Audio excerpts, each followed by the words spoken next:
Okay, we're back. I've got it tore down, got the rocker box lower covers off. You got to get over the automatic compression release, you have to kind of tilt it in the front, up, and then it'll kind of come out. Same with the back, you gotta kind of tilt it up in the back, and then it'll come out, and then you slide it out. I've already loosened up. Now your springs and stuff won't look like this. This has already had keepers and locks and springs installed. Kibble White 650 lift, and they're awesome springs. So if you ever want to install a cam with a big lift, anything over like an S&S 475, you don't really need them, but you go any bigger than 550 and up, definitely should, I would say, actually like a 525 and up, you probably need springs. Anything over 475, let's just say that. And honestly, if you could do springs on them, it would probably even be better, but you can get away with it. I went ahead and did them just because I knew I was doing some bigger upgrades later. And I love the 550 S&S. It's an awesome cam. But I really wanted to try some Star Racing cams. George Bryce is a genius. Also, kind of want to try the S&S 590 cam because it's more for top end speed. And that's kind of where I'm going with this bike. I want to do a chain drive because I'm still on belt. I want to set it up to do some serious drag racing, which is something I would kind of like to start around here, is do some drag racing, street racing a little bit. See what this thing will do. They do it with cars, why not do it with Harleys? We got head bolts out. Let me see here. I'd really like to replace everything with ARP fasteners, and I will one day, but they're expensive, but man, they are nice and tough. I've used them on a lot of race car stuff, diesel stuff. Okay. I've already pulled my push rods and rockers out. Take your rockers off, put them exactly where you had them. Pull your push rods out, which I have already done. Push rod tubes. If you've never taken one off, you get you a flathead screwdriver, like so. And let's see if I can get you in here.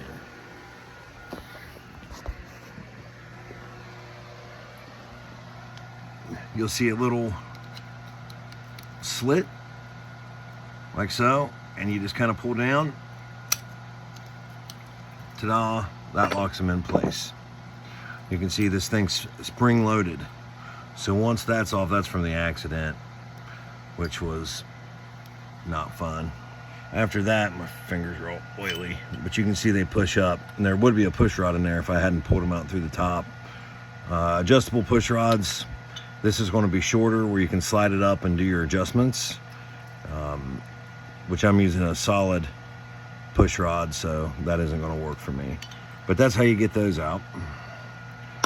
You just take them all out, and there's O-rings in the top of the head, and then your bottom right here. They need to be replaced. Also gaskets down at the bottom. That's where your lifters are. We're going to be doing some lifter cuff holders. They're plastic from Harley Davidson. I'll show you here in just a sec. And they're cheap, you know, mass produced. Not my favorite. People are worried that they're going to break, especially with big cams. I kind of agree. So I didn't get the S&S ones, although the S&S ones are nice. I got some Amazon ones that are billet aluminum, and honestly, I don't see paying up just for the name on that. they'll do the exact same thing. They just hold the lifter in place. And they're still building one of them just like SNS's. And I think they were like, instead of $50, they were, I don't know, like $16, if that. So that's the route I want to go. If you want SNS, by all means, go for it. They do have a great product. Just overpaying for some things like oil pumps and your oil pump housing and everything. That kit they got, awesome oil pump, awesome product. That's something you pay up on. I'm running a stock pump in 22. They kind of redid the pump. And if you watch George Bryson, he'll tell you the same thing. He runs a stock pump and that police bike he's done. I think it's done great. I've never had any problems with it, so I'm gonna run a stock pump. It gets plenty of oil. I did replace the lifters just for safety. I think that they would have been fine, honestly. But I just wanted to make sure that they were going to be okay. So now that that's all done, we can pull the heads.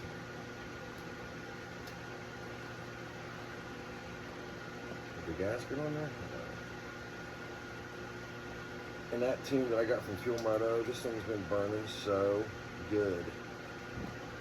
I mean, those guys, the guy that did my tune is just awesome. And I know that I need to get a dyno tune, but he did a fabulous job. That tune was right on the money. Had good power. Just really good job.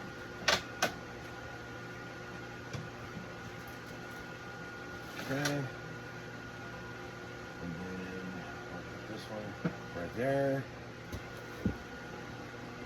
And I remember the old Harleys. I thought those were big back in the day. These new cylinders are huge, like big block Chevy cylinders. If you've ever seen those.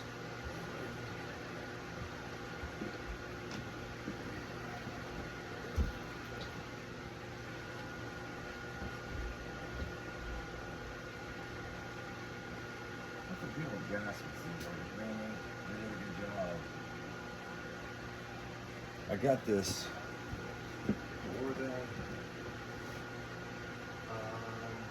Oh, these are James gaskets. Yeah, James gaskets. They did a hell of a job. They sealed really well. Actually, I'll probably just leave them on there.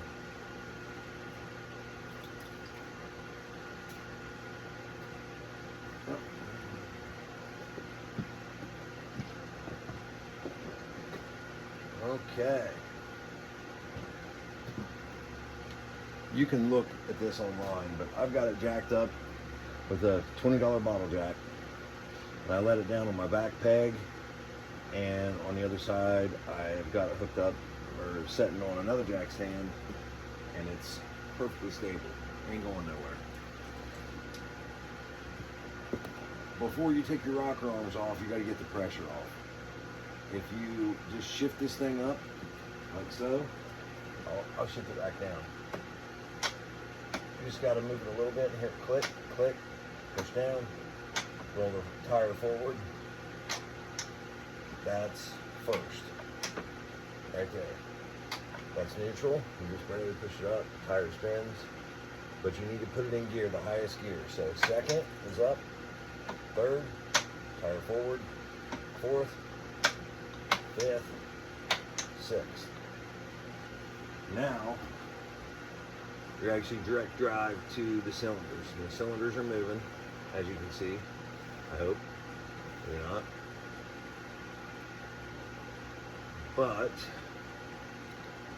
I want to get the cylinder all the way up. On the back side, since we take them off, then we'll be putting the other cylinders back on like this.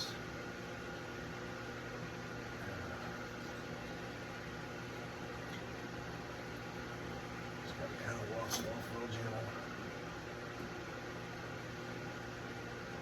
And I should have done this, but you can put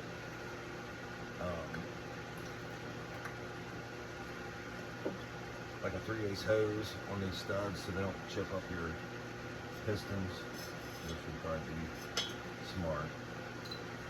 There we go. Probably should have put that one down a little bit. The kit comes with base gaskets, even though these ones are technically reusable. When we go to put these in, we will have a good bit of wear on the skirt already, but I'm seeing a lot of high speed. Well, I'll show you when we get there. Let's go ahead and put something in here. That way when we get the circlip for the wrist pin popped out, if it would happen to pop out, you don't want it going down in your engine. That's definitely not something you want to deal with. And I have done that before. Not fun to, thank God I got it out, but was not a fun time.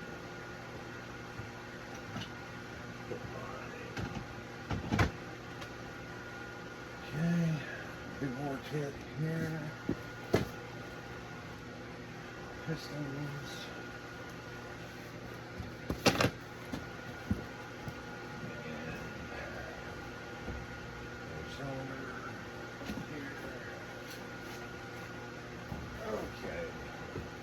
YouTube people, S&S kit. Let's get this other one off, and I want to swap them out and put the old cylinders and pistons in here. Get a couple rags, and I like using microfibers. In my experience, they don't leave fuzzies in the engines. Those little red shop rags or the blue throwaway rags work fine. They also sometimes leave fuzzies. These don't. So I try to get them from Walmart or get them somewhere cheap.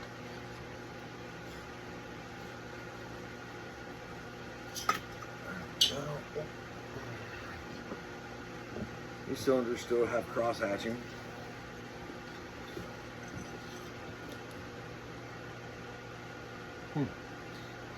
I like that one had a little bit of rust in it or something. That's weird. Brand new bike.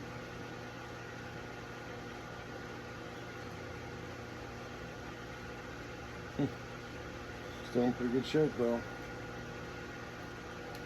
Still in pretty good shape. That'd be a good upgrade for somebody's 114. Literally put these cylinders on and you have a 117. I've got a little bit of wear here on the skirts, which is fine. They'll still work just fine, but if you're on a budget, I mean, there's probably a lot of these 117 cylinders out there. So, yeah, I mean, it's a pretty decent little upgrade, you know, give you a little extra power if you want to. That's probably what I'll do. I'll probably put them on eBay, or if a buddy or something wants them, you can do so. Okay, let's get this in here so we make sure we don't have any mishaps. Dirt or bugs or anything like that in there. Well, I thought about going with, when I finally saved up enough money to do this, I was going to do a 143 kit. And maybe I should have. But it was going to take case boring, and the cost would have been a little bit more. Maybe an extra 500 bucks.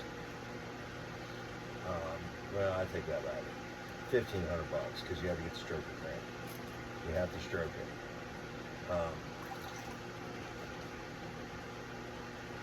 We'll see how the 132 kit. I think a 132 kit with a turbo, man,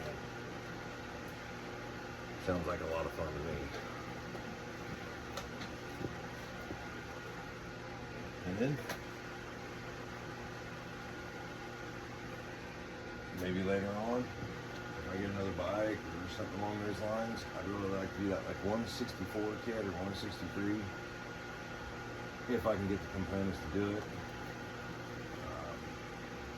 I think last time I checked, they said they wouldn't just sell the parts, they had to do the build themselves.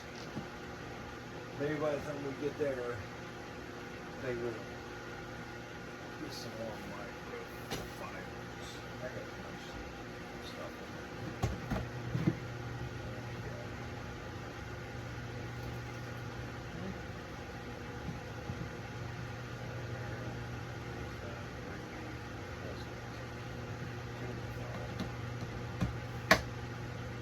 Okay.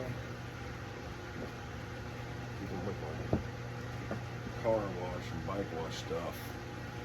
Now, let's get the circlips. And what I found, this is a little tiny pry bar I got online. Great for circlips. Snap-on sells them, and they're great too, but they got kind of a big head and they're thicker and a lot stronger. I think I got this one off Amazon or something like that for a couple bucks. You'll see a little cut, a little divot. You want to get under that and just pry it out a little bit. Just go around the circle and get it just like that. Okay, got this one. And when you're trying to hold a cylinder and the piston in there at the same time, it's not fun. Just giving you a heads up. Using a socket or something. They sell these rubber bands that go around the rod, and I used to have a set. I can't seem to find them. I got one right there. Used to have two.